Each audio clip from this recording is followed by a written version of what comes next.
Members of the United Nations of supporting the TPLF junta.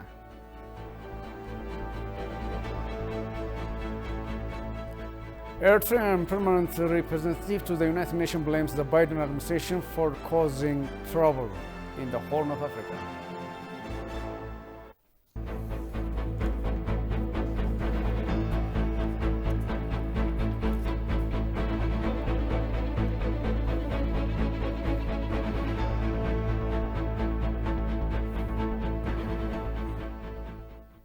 Hello and welcome to this news hour. I'm Daniel Kasahun with the news.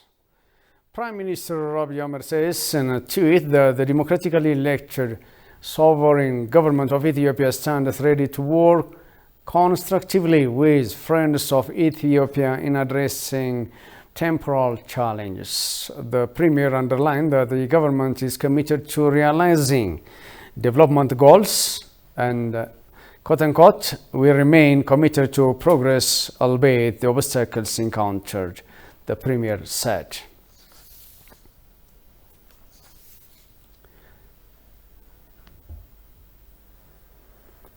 Permanent representative of Ethiopia to the United Nations, Ambassador Taye Asqaselase, chastised some member states of the United Nations for providing support of the terrorist TPLF. Taye's remark came while he addressed the United Nations Security Council meeting on Ethiopia held on Monday. The Security Council will now begin its consideration of Item 2 of the agenda. The United Nations Security Council has again deliberated on Ethiopia's conflict on Monday, seeking for a swift calm in the East African nation.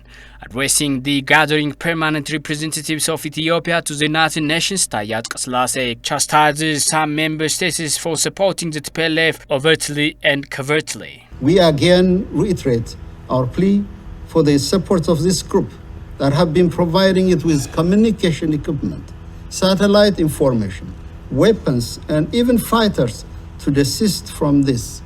It is not only illegal, but also an immoral act. Mr. President, Ethiopia is pained. What we have gone through at the hands of this criminal group will require intergenerational effort to heal. For this, Ethiopia needs its children to dialogue and reconcile. Asserting his country's will to resolve any crisis through constructive dialogue, Taye pointed out that Ethiopia's priority now is subduing the TPLF criminal clique to emancipate Ethiopia from the untold sufferings they are enduring because of its distractions. Taye also slammed the Western media for launching an integrated attack towards Ethiopia. We are focused on halting the TPLF and rescuing and reaching our public that suffered immensely under its cruel and deceptive methods. In this regard, we remind everyone concerned there are no two parties here. There is a government representing the whole of the Ethiopian people and representing the Ethiopian state, and there is a group advancing its criminal cause through atrocities. Any attempt, including the media campaign we have been witnessing in the past few days, to launder the TPLF and diminish the horror it committed against the Ethiopian people would only be counterproductive.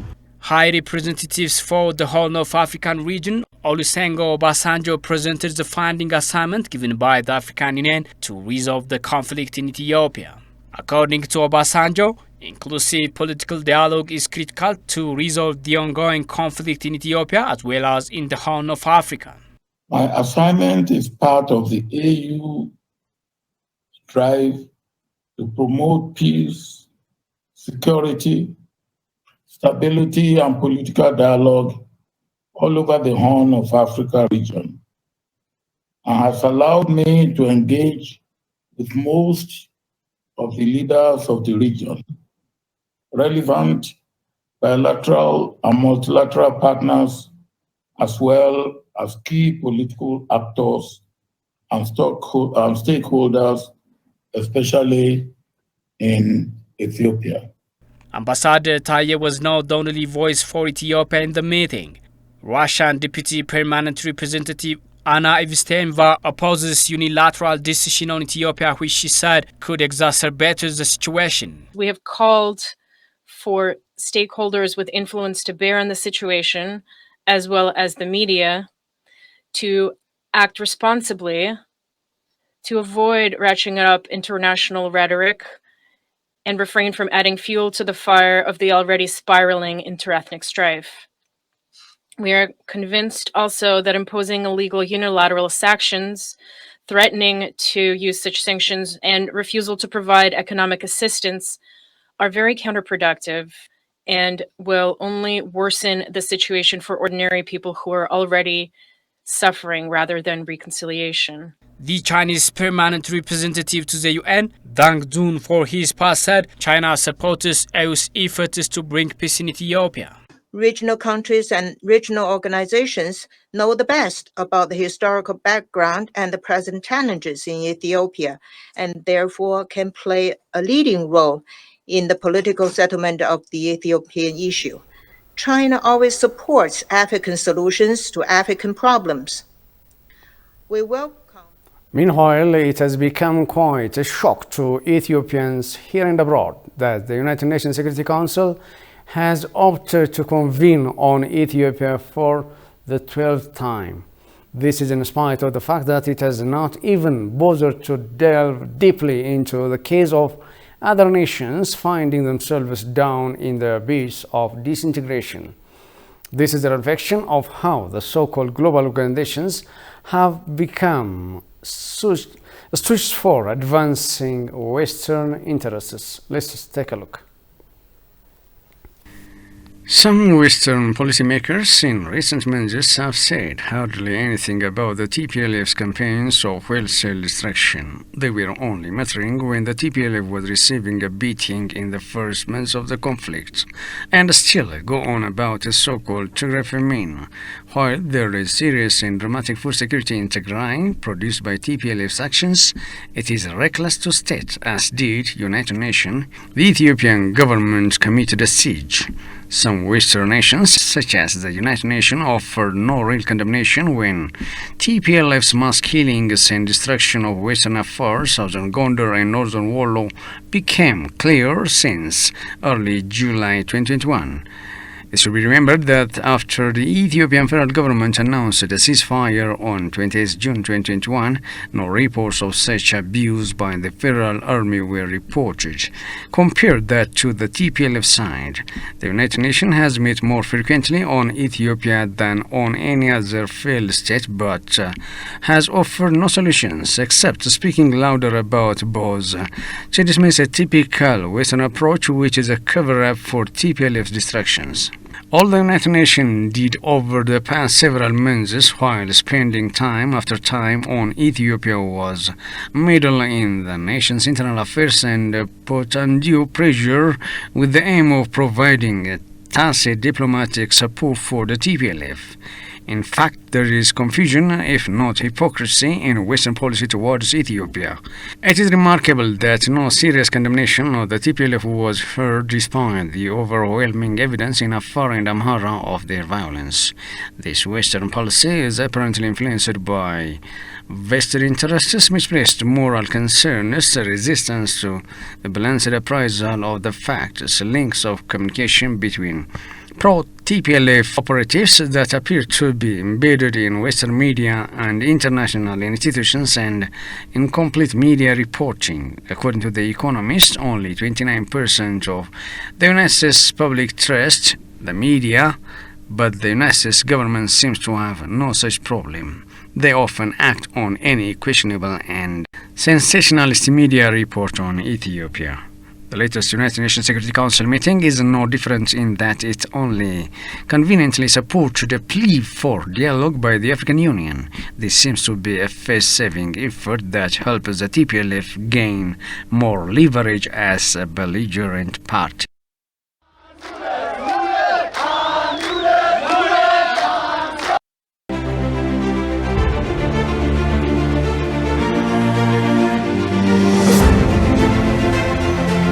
Fossil of our human ancestor, one of the old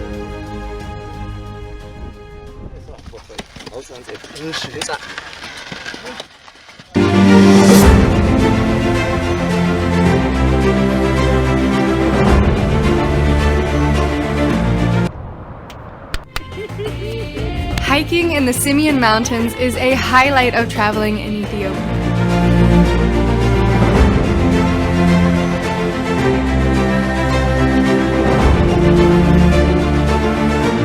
Kingdoms and empires.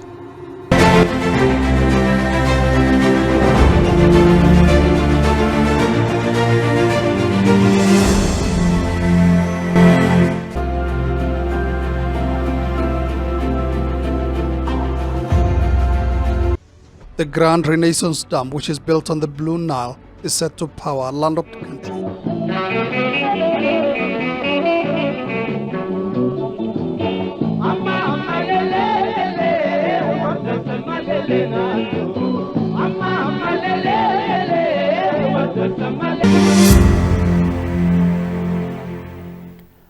You're watching at this news hour. The Eritrean permanent representative to the United Nations, Sofia Tesfamariam, heavily criticized NATO for trying to destabilize the Horn of Africa. Talking to Russia TV, the ambassador said NATO allies are providing support to the TPLF, which is creating trouble in the region. They're being supported by the West. Well, at least they're getting diplomatic and political shield and support. We have not heard in the last 11 months any condemnation of what the TPLF is doing on the ground. Why is a rebel group, a terrorist group for that matter, that's registered as a terrorist group, allowed to rampage throughout a country and threaten to destabilize the country, destroy infrastructure, kill people, maim, and continue with the genocidal tendencies that it started while it was in power? And, they committed genocides in Gambela, in Oromo, in Ogaden. These are documented genocides by the TPLF regime. I didn't hear any outcry from the NATO allies today. Asked about NATO's role to mediate Ethiopia and Eritrea, Ambassador Sofia had this to say. The peace between Eritrea and Ethiopia came because of the will and the power of the Ethiopian and Eritrean people first. Had nothing to do with the Western allies. The peace between Eritrea and Ethiopia came because the Ethiopian people fought and removed the TPLF regime in 2018. And at that time, when Prime Minister Abiy took over in Ethiopia, he accepted the Eritrea-Ethiopia Boundary Commission decision and agreed to implement the decision. And that's how peace between Eritrea and Ethiopia came, because that was our only problem. Not Ethiopia not accepting the Algiers Agreement that was final and binding, and he did. And that's how peace came. The Europeans, the Americans, the UN, none of them had anything to do with it. So don't give them credit for something they did not do. Sofia also said the Horn of Africa is suffering from misguided policies of the Biden administration. The Horn of Africa is suffering from a racist, incoherent policy for the Horn of Africa, and it's affecting the whole region. The whole foreign policy structure for the Horn of Africa needs to be reevaluated. And it goes beyond personalities and it goes beyond individuals within the administration, but the whole system needs to sit down and really recalibrate and think out loud what it is that they're losing in the Horn of Africa, which they are. And this situation in Ethiopia will settle. Maybe not next week, maybe not the week after, but it'll settle. And the Ethiopian people will get what they want, which is total control of their country and the ouster of TPLF from their villages and stop the killing and the maiming. A year ago, civilians in Maikadra were brutally murdered by Tigray's Samre youth group. And adding insult to injury, there were also grave human rights abuses. Let's take a look of the following video.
ባደረግነው ምርመራና ማጣራት በሰበሰብነው ማስረጃ ቦታው ላይ ተገኝተንም ራሳችን በተመለከትነው ባየነው በተረዳነው በተገነዘብነው መጠን እጅግ ከፍተኛ የግፍ የጭካኔ የሲቪል ሰዎችን በብሔር ማንነት ላይ መሰረት አድርጎ አሰቃቂ በሆነ መንገድ የመጨፍጨፍ አይነት ወንጀል ነው የተፈጸመው። You're watching Midday News of this news hour. State Minister of Government Communications Service Kabede Desisa reproached the Western media for reporting fake news about Ethiopia to delude the international community. The State Minister calls on these media outlets to respect their profession, which requires integrity. Kasanjan has more. The Tigray People's Liberation Front TPLF-led government in Ethiopia was such an autocrat regime that paid Western journalists to present TPLF's positive image to the rest of the world. These journalists have used Western media outlets to cover up TPLF's crimes against humanity and promote its leaders as democratic, smart and Western lies. When the current Prime Minister of Ethiopia came to power, and the TPLF fled to Mekelle, it continued to use these hired guns to undermine the efforts of the new Prime Minister and further the ethnic conflict the TPLF sowed in Ethiopia for years. Newspapers and media like the New York Times, the BBC, CNN, Al Jazeera and The Guardian have done the TPLF's bidding and made enormous efforts to undermine the reform in Ethiopia. In an exclusive interview with the BBC English State Minister, a government communication service pinpointed that the Western media outlets publish reports as if the Ethiopian government is the aggressor, denying the truth. The headlines are very inflammatory, they are very fake, they are using fake news without any shame, and we consider this as a media war waged against the government of Ethiopia. We consider it as war, different war fronts, which is waged by different enemies. We consider this as part of the war waged by the TPLF against the Ethiopian government. Ethiopian government must defend this very principle of sovereignty, unity and integrity of the state of Ethiopia, and the Western media are reporting against this kind of survival existential war, which is for a kind of a defense war waged on the part of the government of Ethiopia. Various media outlets in most countries, including a so-called mainstream media in the Western world, are nothing more than a propaganda machine designed to spread the superiority of the Western world and keep the rest down by fabricating false news and disseminating information. Kabeda said. The media supported the TPLF, not only supporting the TPLF, but also distorting the facts on the ground and targeted destabilizing Ethiopia, overthrowing the government of Ethiopia, which has been elected by popular vote very recently. And we consider it as a war of money enemies. We consider in such a way.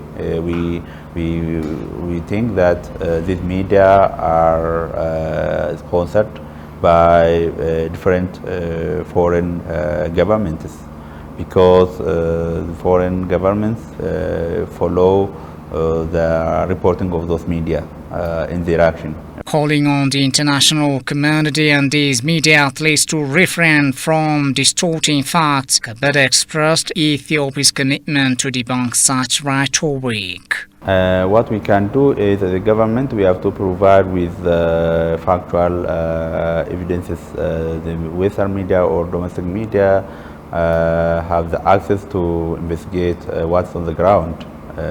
What we can do is showing them that what they are reporting is not the reality on the ground. We have opened everything, our gate, to access actual information. So the media, whether it's Western or domestic media, must report what's on the ground instead of receiving distorted information and backing the TPLF group. We have made our gate open for everyone, and they have to balance, so we open it. The Ethiopian people are showing strong solidarity with the government of Ethiopia through staging popular rallies in different parts of the country.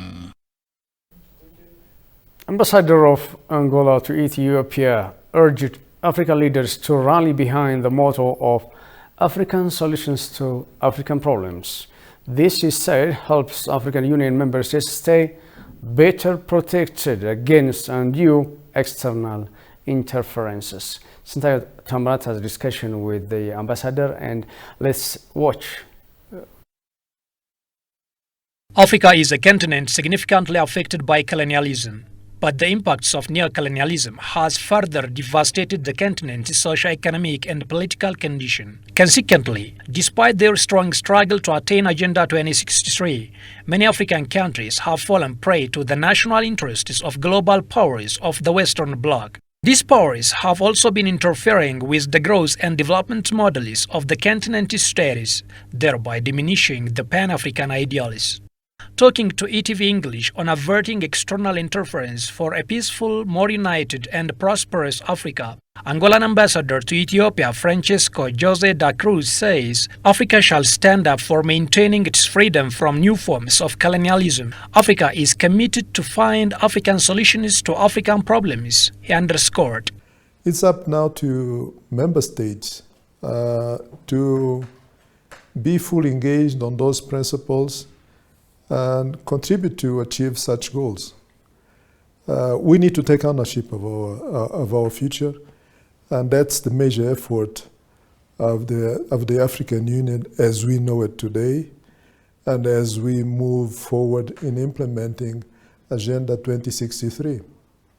Everything is on our hands, and we need to stand up for our freedom, for our sovereignty, and make sure that we are really committed to find African solutions to African problems, explore opportunities to cooperate more among our fellow Africans for the benefit of the continent. Emphasizing the responsibility each nation can play, the ambassador said countries shall follow Angola's path in finding solutions. Angola has been closely following up and actively working for the peace and stability of the Central African Republic.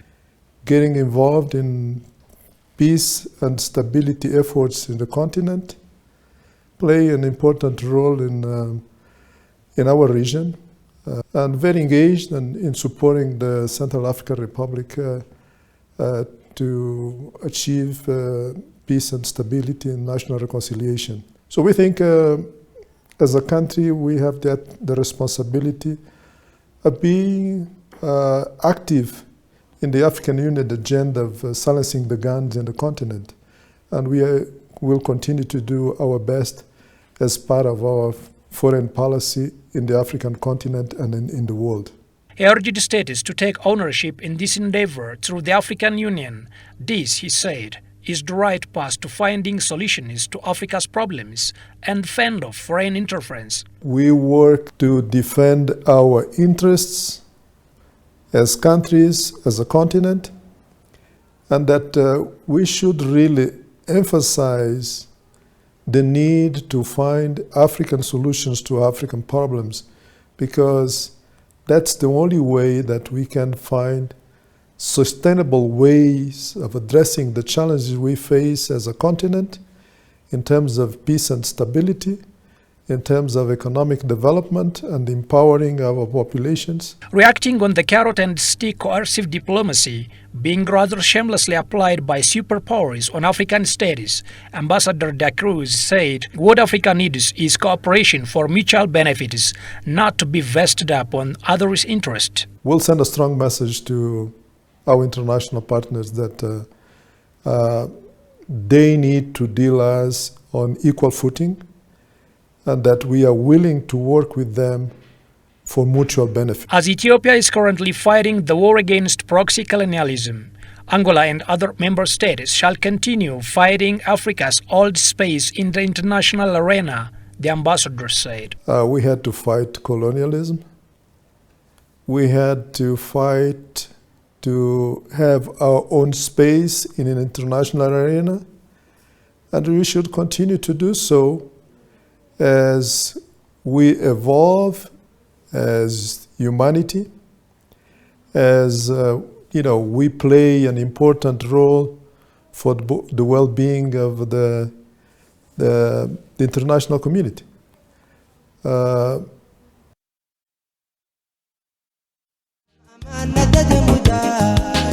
Oh wow. Yeah, this is beautiful.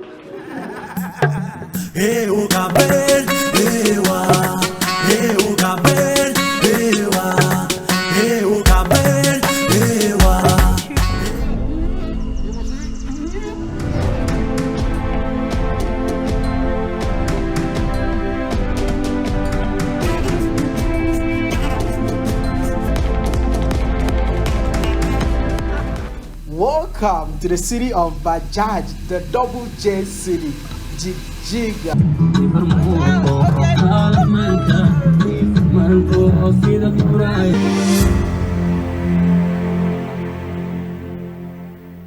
And finally, Sudan's top general, the military leader, General Abdel Fattah al-Burhan, has promised he will not hold a government position in the upcoming July 2023 elections.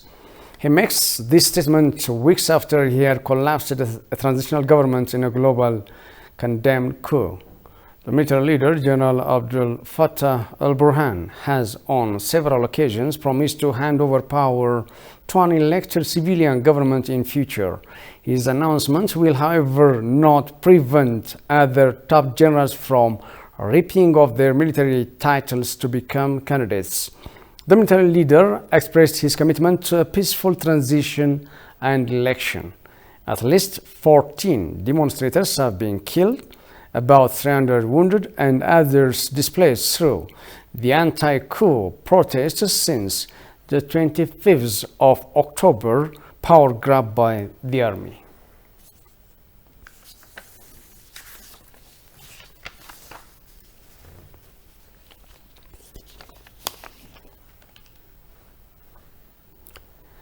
Just to remind you the headlines.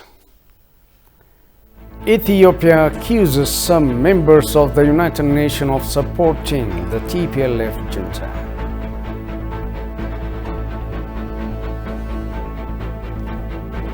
The Eritrean permanent representative to the United Nations blames the Biden administration for causing trouble in the Horn of Africa.